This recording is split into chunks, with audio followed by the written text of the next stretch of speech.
संघर्षाला 98 वर्ष झाले, तरीही महाराष्ट्रातील परिस्थिती बदलली नाही. आजही अनेक जातींना पुन्हा पाण्यासाठी संघर्ष करावा लागत आहे.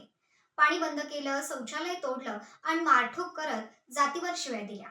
पिंपरी चिंचवड महानगरपालिकेच्या हद्दीतील लोंढे कुटुंबाला 2 वर्षांपासून घरात घुसून मारहाण, जातीवरून शिव्यांचा मार सहन करावा लागतोय. पोलीस स्टेशनमध्ये तक्रार घेतल्या गेली नाही. आता त्यांच्या सहनशीलतेचा अंत झालाय. त्याचमुळे पुणे ते मंत्रालय पायी प्रवास या कुटुंबाने हातात बॅनर घेऊन सुरू केला आहे. नेमकं या कुटुंबासोबत काय घडलं, जाणून घेऊ इब्लिसच्या या व्हिडिओमधून. नमस्कार, मी सुचिता कुलकर्णी स्वागत करते. पिंपरी चिंचवडच्या थेरगावमधील अतिशय गरिबीच्या परिस्थितीचा सामना करणारं हे लोंढे कुटुंब. या कुटुंबात कोणीही कर्ता पुरुष नाही. जयराम लोंढे हे पिंपरी चिंचवडच्या थेरगावात 50 ते 60 वर्षांपासून वास्तव्य करत आहेत. पत्नीसह 3 मुली असा लोंढे यांचा परिवार. ते सध्या स्वतः आजारी असल्याने संपूर्ण घर तिन्ही मुलीच चालवत असल्याने अत्यंत कठीण प्रसंग ते अनुभवत आहेत. सोनम लोंढे, रेश्मा चव्हाण आणि रतन नवगिरे या 3 बहिणी, तर रतन नवगिरे आणि नूतन नवगिरे हे 2 मुलं मिळेल ते काम करून ते उदरनिर्वाह चालवतात. जवळच्याच रस्त्यावर हार फुले विक्रीचे काम करून ते सध्या पोट भरतात. 3 बहिणी तसेच एक लहान मुलगा आणि मुलगी हातात बॅनर घेऊन सकाळपासून रात्रीपर्यंत त्यांनी पायाला भिंगरी लावून अन्यायाविरोधात दाद मागण्यासाठी मंत्रालयापर्यंत पोहोचत आहेत.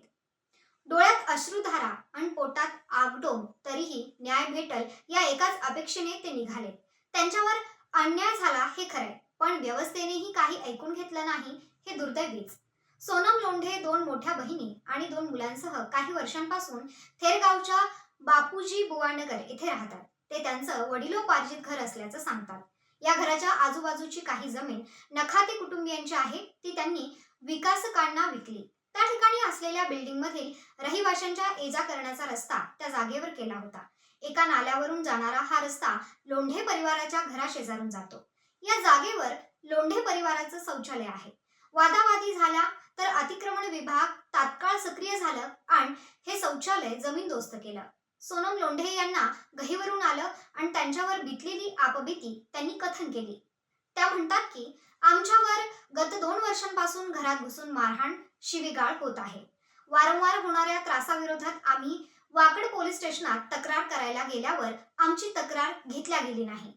गरिबांची साधी तक्रार घेताना तत्परता नसते, पण श्रीमंतांच्या साध्या बोलण्यावर शौचालय पाडण्यात आलं. किती ती विषमता! महापालिकेने त्यांचं पिण्याचं पाणी बंद केलं, शौचालय तोडलं, पोलिसांनीही मारहाण केली, तक्रार घेतली नाही. येथील ग्रामस्थ मात्र त्यांच्यावरच उलटले, अनधिकृत शौचालय बांधलं वगैरे वगैरे. आता प्रश्न हा उरतो की येथील गृहव्यवस्था इतकी का कमजोर झाली आहे की घरात कोणीही कर्ता पुरुष नसणाऱ्या कुटुंबाला रस्त्यावर उतरावं लागतं, चालत मंत्रालय गाठावं लागतं. राज्यातील विविध भागांमध्ये जातीय अत्याचाराच्या घटना वाढत असल्याचे चित्र आहे. अनेक दलित, ओबीसी आणि मराठा कुटुंबांवर अन्यायाच्या घटना घडत आहेत. यात झोपडपट्ट्यांवरील हल्ले, शैक्षणिक सामाजिक भेदभाव तसेच पोलिसांच्या निष्क्रियतेबाबतही आरोप होत आहेत. या वाढत्या घटनांबाबत सामाजिक कार्यकर्ते आणि विरोधक सरकारवर गंभीर आरोप करत आहेत.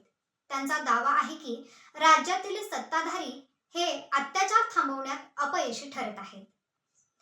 महायुती सरकार आल्यापासून दलित, ओबीसी आणि मराठा समाजावर होणाऱ्या अत्याचारात मोठी वाढ झाली आहे. हे सरकार फक्त मोठमोठ्या घोषणा करतं, पण जमिनीवर काहीच कृती दिसत नसल्याचं निष्पन्न झालं आहे.